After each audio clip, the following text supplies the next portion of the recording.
21ª entrega, esto ya parece una telenovela venezolana, 21ª entrega de nuestro despliegue de la colección Topps 1992-93 de cromos NBA.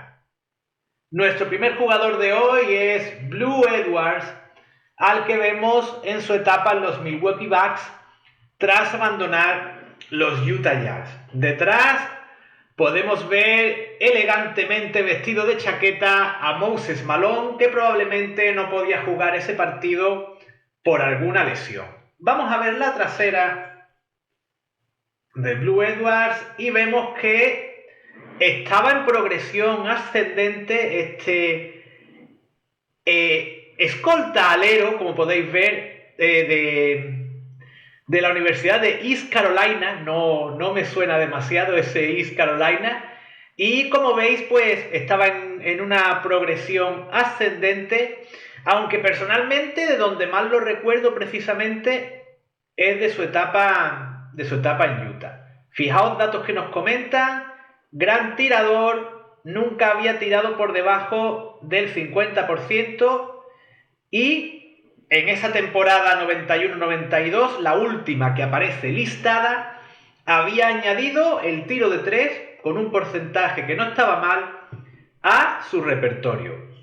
Continuamos con el segundo de los 10 jugadores que vamos a ver, como siempre, y tenemos a un rookie, Sean Rooks, rookie de los Dallas Mavericks, y quizás dentro de la serie de jugadores que nos han aparecido de los Mavericks, de los mejorcitos, de los que tuvieron mejor trayectoria posteriormente. Este ala pivot de los Mavericks tuvo una larga trayectoria en NBA, al menos es un nombre que suena, y no como muchos otros miembros del roster de los Mavericks de ese año, que realmente eran jugadores muy anónimos.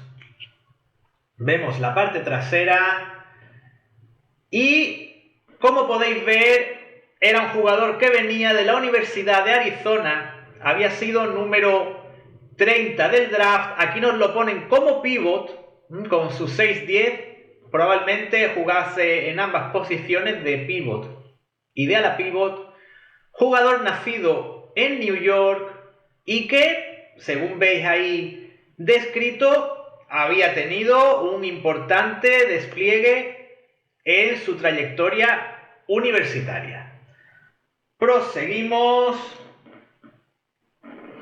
y lo hacemos con una superestrella como Xavier McDaniel, el poderoso ala pivot de los Celtics, que era ya su tercer equipo en NBA, si no recuerdo mal, después de pasar por los Supersonics, equipo en el que hizo historia, fue donde mejor rindió, y después tuvo un año en los Knicks, que siempre se ha rumoreado, ya lo hemos comentado alguna vez, que Jordan más o menos convenció a su representante para que McDaniel se marchase de los Knicks. Vamos a ver la parte trasera de la tarjeta y, como veis, sus estadísticas en los Supersonics son excelentes, pero ya en la temporada 90-91 deciden desprenderse de él, lo mandan a los Suns, que ese año tuvieron un poderoso equipo.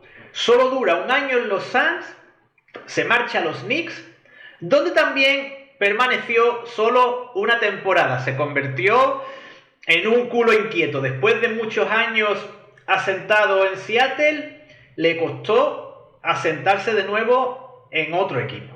Y ya aquí lo tenemos en su etapa en Boston, que no fue tan brillante, no reverdeció viejos laureles de su etapa en los Supersonics. Número 4 del draft de 1985. Vamos con el cuarto jugador de hoy y tenemos a Marlon Wiley. Sinceramente, poco o nada que decir sobre Morlon, así que paso directamente a la trasera.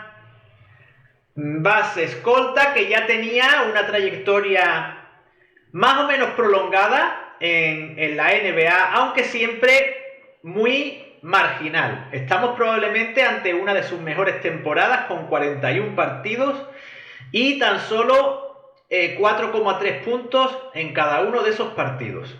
Otra de las temporadas destacadas que había tenido había sido la 89-90, con 5,7 puntos en un equipo como los Magic, en los que era más fácil obtener minutos.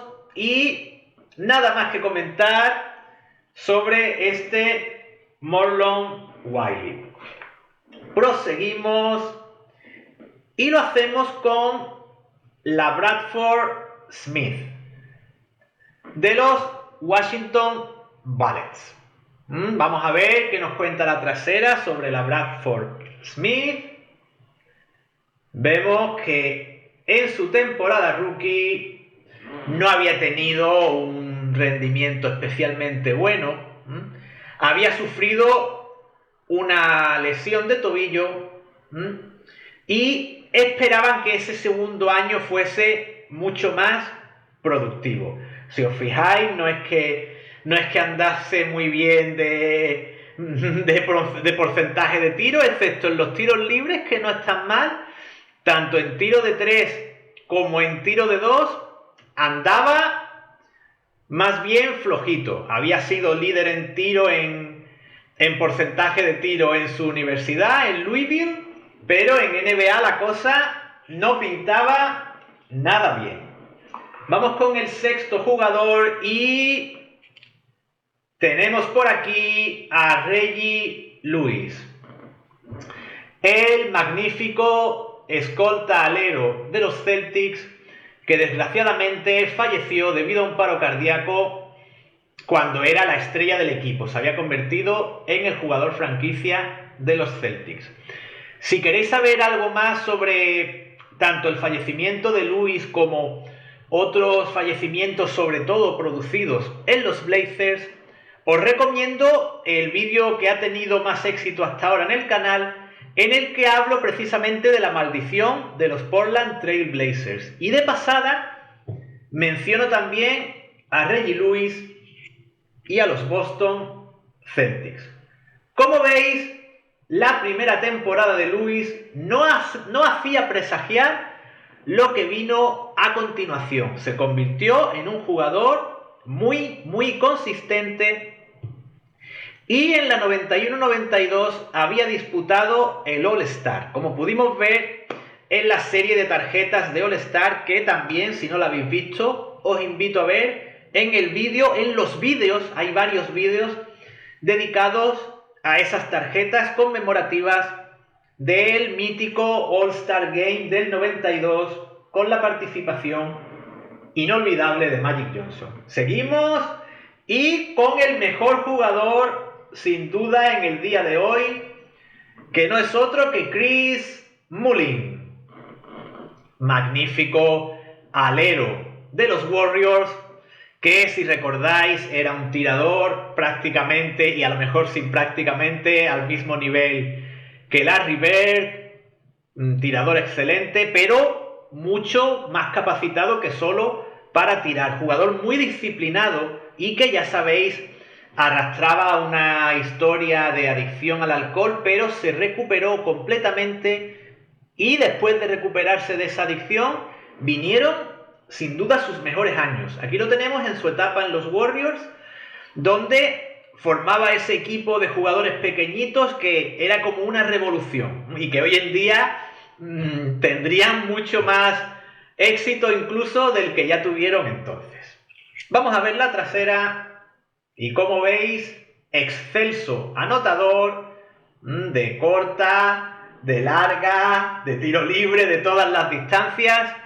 Buenas cifras en el aspecto reboteador, no están nada mal esas cifras de unos 400 y pico rebotes por temporada. Jugador con muy buena visión de juego, fijaos que también el número de asistencias está muy bien. Y nacido en New York, su sueño era jugar con los Knicks. Siempre lo comentó que ese era su sueño. Y fijaos qué curioso que roba exactamente los mismos balones en la 90-91 y en la 91-92 con 173. Y en tapones hace solo uno más en la 90-91 que en la 91-92. Fijaos la precisión de reloj suizo que tenía. Y si os fijáis en los promedios de puntos, desde la 88-89 a la 91-92 también son muy, muy similares. Un auténtico, ya os digo, un auténtico reloj suizo. Otro jugador del draft del 85, igual que McDaniel, que ha aparecido con anterioridad en las tarjetas de hoy. Vamos con... ¡Uy, que me hago! Vamos con otro rookie y tenemos por aquí a Latrell Green. Sinceramente, el nombre me suena bastante, pero lo que es grandes recuerdos de Latrell no tengo, así que démosle la vuelta a la tarjeta y vemos que era un base pequeñito de la Universidad de Georgia y que traía unas estadísticas realmente increíbles, tanto en puntos como en asistencias de la universidad. Número 39 de segunda ronda, y si os soy sincero, aparte de sonarme el nombre, no estoy del todo seguro de cuál fue su desarrollo, su trayectoria en la NBA. Indagaré sobre ello en caso de que nos aparezca otra tarjeta, entonces ya puedo estar preparado para comentaros algo más sobre Latrell Green. Y continuamos. Nos quedan dos jugadores y por un lado tenemos a Elmore Spencer, otro rookie, en este caso de los Clippers, pivot, jugador, como veis, bastante alto. El público, no sé si estaba más pendiente del partido o de su cena, como veis a este señor de aquí. Me imagino que los Clippers no daban para mucho más. Y Elmore Spencer me suena que tuviera una carrera más o menos larga, tampoco lo puedo decir con seguridad, pero es otro jugador que su nombre me suena. Hasta ahí puedo llegar. Pivot de 7 pies. Fijaos qué guay cómo tenía pintada la cara, como los jugadores de fútbol americano probablemente le molestase la luz. Y vemos que su trayectoria universitaria había sido un poco, llamémoslo, convulsa, variable, porque había militado en 3 universidades diferentes hasta llegar a la de Nevada, Las Vegas, que sinceramente le iba por su físico como anillo al dedo. Y vamos a terminar por hoy y lo vamos a hacer con una super estrella, con John Stockton, uno de los mejores bases de la historia, sin lugar a dudas, líder histórico en asistencias de la NBA y, ya sabéis, jugador que formaba una pareja inseparable con Karl Malone. Ambos se deben mucho el uno al otro por el éxito en sus carreras. Stockton a Malone porque este culminaba sus asistencias, y Malone evidentemente porque sin las asistencias de Stockton habría sido un ala pivot mucho menos dominante, sobre todo en lo ofensivo y sobre todo en la culminación de contraataques y en esos bloqueos que hacía Malone y que le permitían después quedarse solo, y que también sabía leer el bueno de John Stockton. Vamos a ver la trasera. Aquí la mayoría de datos creo que los conocéis. Jugador que militó en la Universidad de Gonzaga. Se perdía, como veis, poquísimos partidos.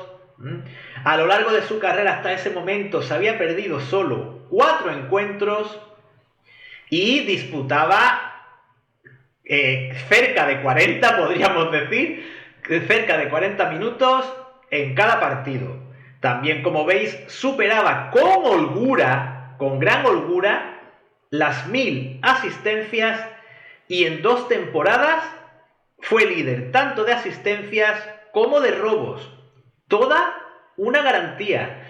Y a nivel anotador, evidentemente, pongamos 15 puntos. Si cogemos esas mejores temporadas y los playoffs, podemos hablar de que te garantizaba unos 15 puntos por partido, lo cual es realmente, o era realmente, una garantía.